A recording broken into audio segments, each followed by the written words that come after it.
ternyata belajar ilmu agama itu memudahkan jalan kita menuju surga. Kita kan pengen masuk surga tuh. Ya, semua orang pengen masuk surga. Saya yakin semua yang ada di sini sepakat pengen masuk surga. Nah, Allah itu memerintahkan kepada kita untuk kita itu mencari jalan-jalan yang bisa menghantarkan kita ke dalam surga tersebut. Amalan-amalan yang bisa menghantarkan kita ke dalam surga. Dan itu banyak. Ternyata di antara amalan-amalan yang banyak itu, salah satunya adalah kita belajar ilmu agama. Kita belajar ilmu agama, kita duduk di majelis ilmu, itu ternyata memudahkan kita untuk masuk ke dalam surga Allah Subhanahu wa taala. Sebagaimana yang Allah sebutkan di dalam hadis, sebagaimana Nabi SAW bersabda di dalam hadis yang dikeluarkan oleh Imam Muslim, Nabi SAW pernah menyebutkan, man salaka tariqan yaltamisu fihi ilman sahalallahu lahu bihi tariqan ilal jannah. Barang siapa yang menempuh satu jalan, berjalan menuju majelis ilmu, ya kita keluar nih dari rumah atau kita keluar dari tempat kerja kita sekarang nih. Ya, saya yakin di sini tidak semuanya satu divisi, betul kan? Pasti bermacam-macam, pasti berbeda-beda divisinya. Ya, mungkin ada yang kantornya sebelah sana, ujung sana, tapi dia datang ke sini.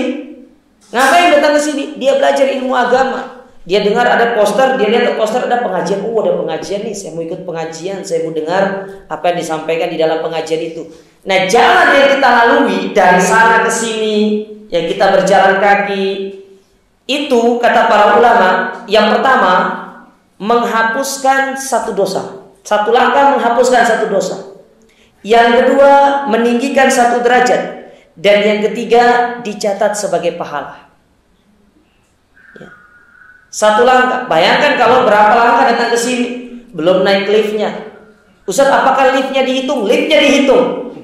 Ya. Lift turun naik itu dihitung para jamaah sekalian. Ya.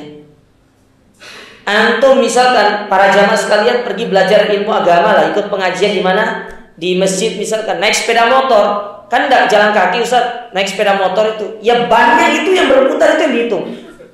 Semakin banyak ban rodanya yang berputar, semakin banyak pahalanya. Ya. Makanya kata para ulama, apakah sama orang yang pergi menuntut ilmu dengan naik sepeda motor dengan naik mobil? Tidak sama. Ya, tidak sama. Mana yang lebih banyak pahalanya? Lebih banyak pahalanya naik mobil. Ya. Karena dia menggunakan fasilitas yang lebih besar untuk dia belajar ilmu agama. Dia gunakan fasilitas yang lebih besar. Ya, tidak sama. Maka dari itu, ya, ini kabar gembira sebenarnya bagi kita. Kita ini kan manusia yang banyak dosa tuh.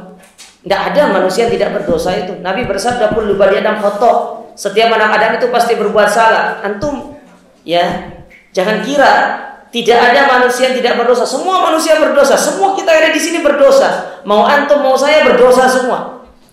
Ya, jangan kira Ustaz itu adalah orang yang maksum. Dah. Ustaz itu orang yang tidak melakukan dosa. Tidak. Hanya satu orang yang tidak melakukan dosa, yaitu Nabi alaihi salatu wassalam. Hanya Nabi tidak melakukan dosa. Adapun kita dosa banyak. Ya.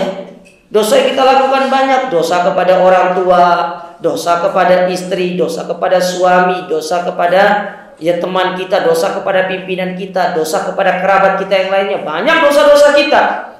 Nah, bagaimana cara kita menghapuskan dosa-dosa kita ini? Salah satunya dengan menuntut ilmu agama itu. Datang ya dari tempat kerja kita, dari ruangan kita datang ke sini. Kita ingat betapa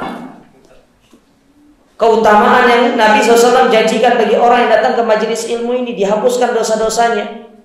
Ya, ditinggikan derajatnya, sehingga ini bisa menjadi motivasi kita untuk terus semangat di dalam belajar ilmu agama. Nah, ternyata selain bisa memberikan 3 hal itu tadi, menghapuskan dosa, meninggikan derajat, kemudian sebagai penambah pahala, ternyata jalan yang kita lalui untuk datang ke pengajian, ke majelis ilmu itu digunakan oleh Allah Ta'ala sebagai jalan untuk kita itu masuk ke dalam surga.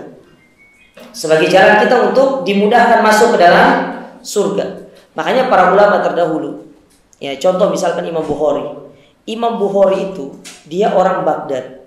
Dia belajar di zaman dulu, dia tidak pakai sepeda motor, dia tidak pakai mobil, ya dia tidak pakai kendaraan seperti onta atau dia tidak pakai kuda. Dia murni jalan kaki.